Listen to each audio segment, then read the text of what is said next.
নমস্কার, নিউজ 18 বাংলার প্রাণের পুজোয় আপনাদের সকলকে স্বাগত। আপনাদের সঙ্গে রয়েছে আমি জুনেলা।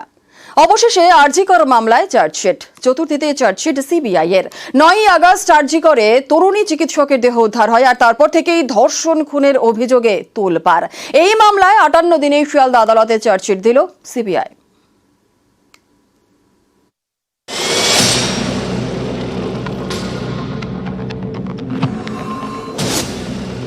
9 অগস্ট আরজি করে মহিলা চিকিৎসকের দেহ উদ্ধার হয়।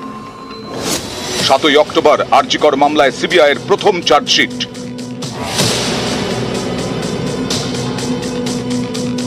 9 অগস্ট আরজি করের চেস্ট মেডিসিন বিভাগের সেমিনার হল থেকে উদ্ধার হয় মহিলা চিকিৎসকের দেহ। ধর্ষণ খুনের অভিযোগে শোরগোল পড়ে যায়। সেই রাতেই সিভিক ভলান্টিয়ার সঞ্জয় রায়কে গ্রেফতার করে কলকাতা পুলিশ। নির্যাতিতার বিচার এবং নিরাপত্তার দাবিতে পথে নামেন জুনিয়র ডাক্তাররা। শুরু হয় কর্মবিরতি।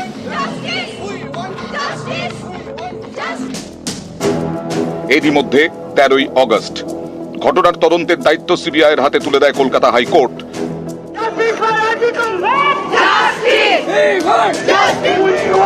14ই অগস্ট ছিল আরজি করের প্রতিবাদে মেয়েদের রাত দখলের আন্দোলন। সেই রাতে আচমকা আরজি করে হয় দুষ্কৃতী হামলা। প্রসূতি বিভাগ থেকে ইএনটি তছনছ করা হয় একের পর এক ওয়ার্ড। এতে আরজি করের ঘটনায় প্রতিবাদের আঁচ আরো তীব্র হয়। আরজি করের ঘটনার বিচার এবং থ্রেট কালচার, দুর্নীতি সহ নানা অভিযোগে কর্মবিরতিও চলতে থাকে জুনিয়র ডাক্তারদের। আরজি করে দুর্নীতির অভিযোগের তদন্তভার সিবিআই এর হাতে তুলে দেয় কলকাতা হাইকোর্ট। আরজি করে দুর্নীতি মামলায় সিবিআই এর প্রথম গ্রেফতার। আরজি করের প্রাক্তন অধ্যক্ষ সন্দীপ ঘোষকে সেদিন গ্রেফতার করা হয়। এই সন্দীপের বিরুদ্ধে আরজি করের ঘটনায় প্রথম থেকেই নানা অভিযোগ।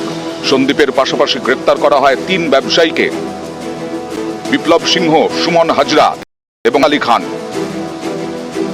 এই 3 জনই সন্দীপ ঘনিষ্ঠ বলে পরিচিত। আরজি করের খুন ধর্ষণের মামলাতেও তদন্ত চালাতে থাকে সিবিআই। নানা জনকে দফায় দফায় জিজ্ঞাসাবাদ করা হয়। পলিগ্রাফ টেস্টের পথেও হাঁটে। সন্দীপ সঞ্জয়দের পলিগ্রাফ টেস্ট করেন কেন্দ্রীয় গোয়েন্দারা।